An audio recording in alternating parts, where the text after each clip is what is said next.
Pois bem, bom dia a todos. É com grande satisfação que damos início a mais um painel tributário preparado pela equipe técnica da CCA Bernardon. Eu me chamo Reginaldo da Silva dos Santos, vou tratar da legislação federal. Na sequência, o colega Luiz Antônio irá tratar da legislação estadual e, por último, o colega André irá falar da legislação previdenciária. Com relação à legislação federal, o primeiro assunto que a gente traz para apresentar aos senhores diz respeito a um despacho da Procuradoria-Geral da Fazenda Nacional do dia 8 de abril, publicado no dia 11, e ele trata da tributação no lucro presumido das empresas da atividade imobiliária. Já de longa data, as empresas da atividade imobiliária que tributam seu resultado pelo lucro presumido têm se degradado com a Receita Federal quanto à questão das permutas de imóveis. Então, a Procuradoria emitiu um despacho onde ela reconhece em definitivo que a permuta de imóveis no lucro presumido não sofre tributação. Ocorre que esse despacho, embora ele pareça que tenha encerrado o assunto de vez, na verdade, o despacho trata apenas no caso de permuta sem parcela complementar. Então, a gente deve ser feita uma leitura bem atenta do despacho para ver que ali ele trata apenas da permuta sem parcela complementar, o que significa dizer que até que a Procuradoria se manifeste novamente através de um outro despacho, algum outro ato, aquelas operações de permutas contornas, elas não estão ao abrigo desse benefício de não tributar para fins do lucro presumido. Então, o despacho ele diz o seguinte, que as empresas do ramo imobiliário que apuram seus tributos pela sistemática do lucro presumido, contrato de permuta sem parcela complementar. Então, o resumo diz, o contrato de troca ou permuta não deve ser equiparado na esfera tributária ao contrato de compra e venda, pois não haverá, em regra, auferimento de receita, faturamento ou lucro na troca.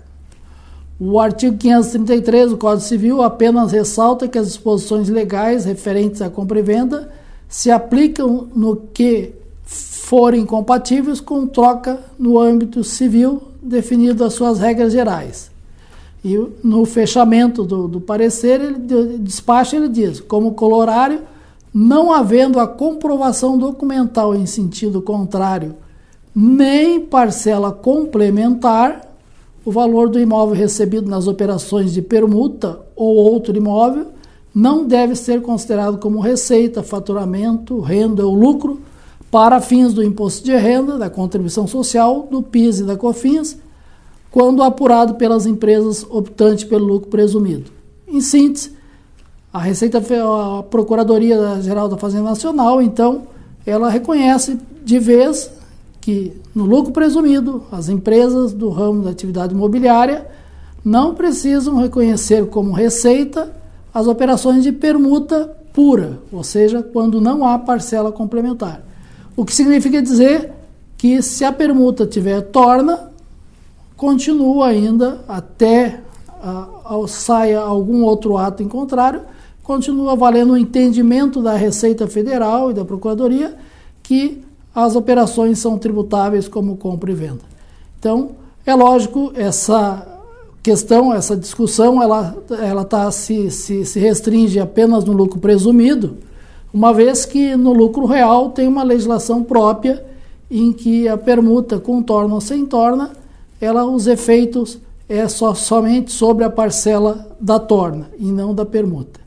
Então, fica aqui o destaque desse despacho da Procuradoria, que trata da questão do lucro imobiliário, do lucro presumido das atividades imobiliárias quanto à permuta. Agora, com relação a um outro assunto que a gente traz para apresentar aos senhores, diz respeito aí com a declaração de ajuste anual das pessoas físicas. A gente tem recebido consultas, como todos bem sabem, o contribuinte que declara pelo modelo completo, ele pode lá, dentro das deduções ou destinações, abater aquelas doações feitas para os fundos da criança, adolescente e do idoso e da cultura. Ocorre que durante o ano muitos contribuintes eles acabam não fazendo nenhuma destinação de parte do imposto que vão apurar na declaração de ajuste para esses fundos. A Receita Federal, já de alguns anos, ela permite que, quando o contribuinte está finalizando a sua declaração de ajuste anual, ele pode sim, naquele momento, destinar até 3% do imposto de renda devido para os fundos da criança, adolescente e do idoso. Então, essa destinação ela é feita diretamente na declaração e o contribuinte, que, como eu disse, declara pelo modelo completo, ele pode, então, escolher um dos fundos a ser beneficiado com essa destinação dos 3%. A escolha, a Receita, dentro do programa da Receita, lá na ficha lá de doação diretamente na declaração, existem duas abas. Uma do Fundo da Criança e Adolescente, Estatuto da Criança e Adolescente, e outro do idoso. O contribuinte pode escolher um dos dois fundos, ou parte de um, parte do outro, e ali destinar os 3% do seu imposto de renda devido para o fundo que ele entender que será melhor gerido. Geralmente esses fundos, ali estão os fundos estaduais, municipais e tem federal. De via de regra, a gente sempre recomenda para que os contribuintes analisem e olhem os fundos que são ligados à sua cidade, né, as APAES e outros, que são os beneficiários.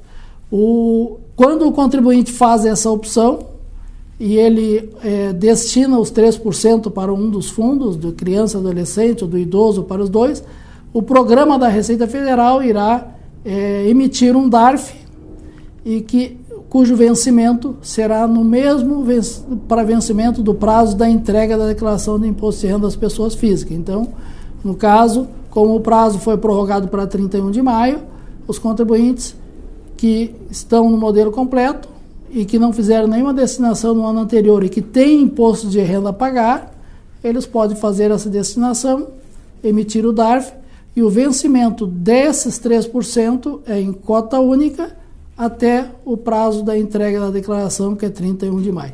Fica aqui a dica, então, para aqueles que têm um imposto de renda a pagar e que queiram beneficiar um dos fundos da sua cidade, da sua região, do seu estado, que é uma destinação direta e irá beneficiar aqueles que necessitam dentro da sua comunidade. Então, por hoje, com relação à legislação federal, seriam esses os assuntos. Desejamos a todos uma ótima semana e nos encontramos no próximo painel tributário. Um abraço a todos.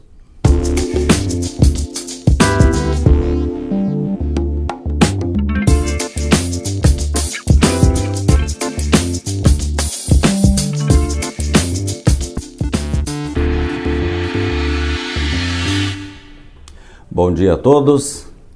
Agora vamos falar um pouco sobre as principais alterações da legislação tributária do IPI e do ICMS do Estado do Rio Grande do Sul, publicadas na semana passada. Primeiramente, vamos comentar sobre a nova tabela do IPI que entra em vigor no dia 1º de maio de 2022. É que, através do decreto 11.074, publicado agora na última quinta-feira, dia 14 de abril, foi divulgada a nova tabela do IPI para vigorar a partir de 1º de maio, e essa tabela substitui a que foi divulgada em 30 de dezembro de 2021, mas mantém as reduções das alíquotas do imposto estabelecidas pelo decreto número 10.979, lá do dia 25 de fevereiro, quando houve uma redução geral de 25%, com exceção dos veículos, que foi de 18,5%, e também não houve redução para tabacos e cigarros. Segundo a notícia da Agência Brasil, do dia 14, então, o governo justificou a redução com o argumento de que a medida tem por objetivo estimular a economia, afetada pela pandemia do Covid-19, para auxiliar na recuperação da economia do país. Ainda de acordo com o governo, as mudanças representam uma diminuição da carga tributária de 19,5 bilhões de reais para o ano de 2022. Nos anos seguintes, a estimativa de redução será de 20,9 bilhões de reais para o ano de 2023 e de 22,5 bilhões de reais para o ano de 2024.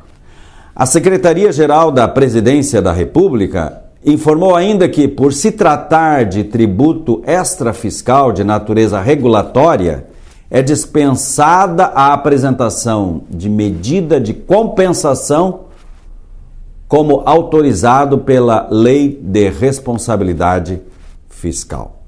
Então, as empresas que se envolvem com a parametrização dos sistemas para a emissão de documentos fiscais, escrituração fiscal digital, cálculo dos impostos, né, sobre as vendas e também das entradas também, obviamente, porque se houve redução do IPI, tem que haver o reflexo também nas compras. Então devem se preocupar com essa nova tabela, que são dezenas de páginas do Diário Oficial, publicadas no dia 14 de abril de 2022.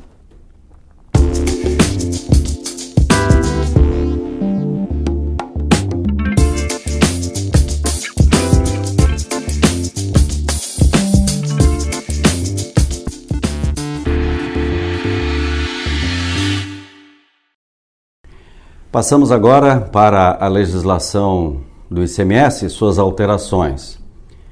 Tivemos o início da revogação da substituição tributária no estado do Rio Grande do Sul. No Diário Oficial do dia 11 de abril, foram publicados diversos protocolos e convênios, excluindo o Rio Grande do Sul ou revogando protocolos em que o estado é signatário da substituição tributária para vigorar a partir de 1º de julho de 2022. No quadro que você tem na sua tela, você pode ver, então, os segmentos que foram excluídos no Diário Oficial e que vigorarão a partir de 1º de julho de 2022. Então, nós temos ali aparelhos celulares e cartões inteligentes, papelaria, produtos eletrônicos, eletroeletrônicos e eletrônicos, artefatos de uso doméstico, bicicletas, ferramentas, materiais elétricos, máquinas e aparelhos mecânicos, elétricos, eletromecânicos e automação. Bom, desde que o Estado passou a adotar o diferimento parcial do ICMS, no mês de abril do ano passado, os contribuintes gaúchos de diversos segmentos passaram a pressionar o governo gaúcho para sair do regime de substituição tributária, considerando que a alíquota interestadual se equaliza com a tributação de 12% adotada internamente no estado do Rio Grande do Sul, diante do benefício do diferimento parcial do ICMS nas operações entre comerciantes e industriais. A tendência é que o Rio Grande do Sul deixe de tributar por substituição tributária também outros segmentos, considerando as dificuldades dos contribuintes e do próprio Estado em relação ao ajuste do ICMS substituição tributária, exigido desde 1º de março de 2019. Tivemos também uma outra alteração, essa vinculada à confirmação das operações nas notas fiscais eletrônicas. É que a partir de 1º de junho de 2022 será considerada ocorrida a operação descrita na nota fiscal eletrônica, tendo os mesmos efeitos que o registro confirmação da operação, quando não for realizado, obviamente, o registro de evento por contribuinte adquirente das mercadorias nas notas fiscais eletrônicas, conforme tem previsão lá no ajuste CINEF 7 de 2005, que é o ato legal que instituiu a nota fiscal eletrônica e, consequentemente, o DANF. Isto decorre do acréscimo feito pelo ajuste número 11, publicado no dia 12 de abril, de um parágrafo dizendo o seguinte: após 180 dias contados a partir da data de autorização da nota fiscal eletrônica, caso não seja informado nenhum registro de evento dos mencionados no referido ajuste, considerar-se-á ocorrida a operação descrita na nota fiscal eletrônica, tendo os mesmos efeitos que o registro confirmação da operação. Isto é importante, até mesmo para comprovar o diferimento parcial, que agora admite não só a contranota fornecida pelo adquirente, como também o registro de evento confirmação da operação. Então eram estas as informações da área fiscal vinculada ao IPI e do ICMS do Estado do Rio Grande do Sul, que gostaríamos de transmitir aos senhores. A seguir, o colega André vai comentar as alterações da legislação previdenciária. Um bom dia, uma ótima semana a todos e até o próximo painel tributário da CCA.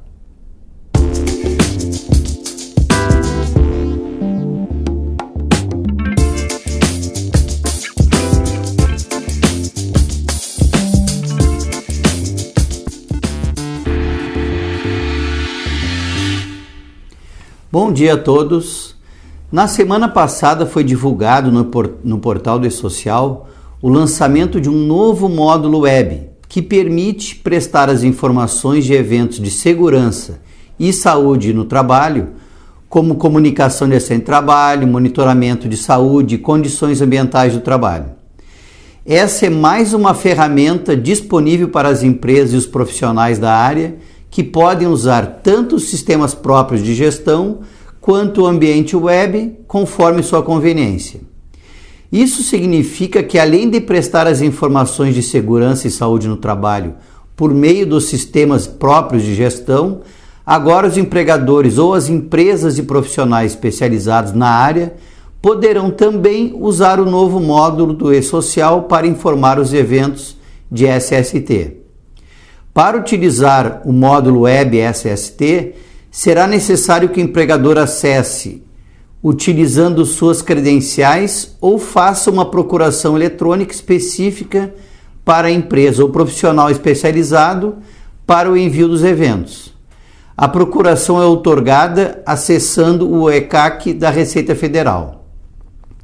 O módulo de segurança e saúde no trabalho traz as informações de vínculo necessárias para o correto preenchimento dos eventos, além de inovar na sua apresentação, num formato mais moderno e com utilização intuitiva para os usuários.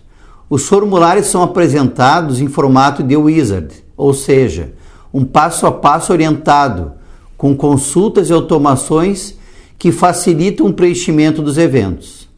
É importante ressaltar que não são prestadas informações de segurança e saúde no trabalho para trabalhadores domésticos, a não ser as comunicações de acidente de trabalho, que é o CAACAT, que são informadas no próprio E-Social doméstico.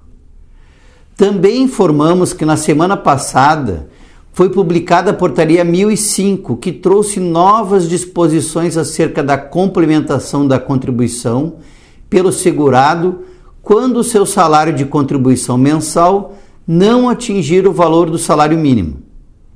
O requerimento de ajustes de complementação deve ser realizado pelo segurado no portal Meu INSS, por meio de serviço denominado Ajustes para Alcance do Salário Mínimo, Emenda Constitucional 103/2019, Atendimento à Distância. Até que os sistemas do INSS estejam adaptados para realizar automaticamente os ajustes, o segurado deverá apresentar ao INSS o comprovante do recolhimento do DARF referente à complementação para atingir o valor mínimo de contribuição mensal. Esse recolhimento deve ser efetuado no Código de Arrecadação 1872 até o dia 15 do mês seguinte ao da competência. Após essa data, sofrerá a incidência dos acréscimos legais. o referido DARF não se aplica a situações abaixo, relacionadas para as quais deverá ser utilizada a Guia da Previdência Social GPS. Complementação da contribuição do Plano Simplificado da Previdência Social, previsto no artigo 199-A do Regulamento da Previdência Social, contribuição do segurado facultativo e do segurado especial e diferença de contribuição para valor superior ao salário mínimo do segurado que exercer exclusivamente atividade de contribuinte individual, decorrente de remuneração comprovada superior ao valor anteriormente pago.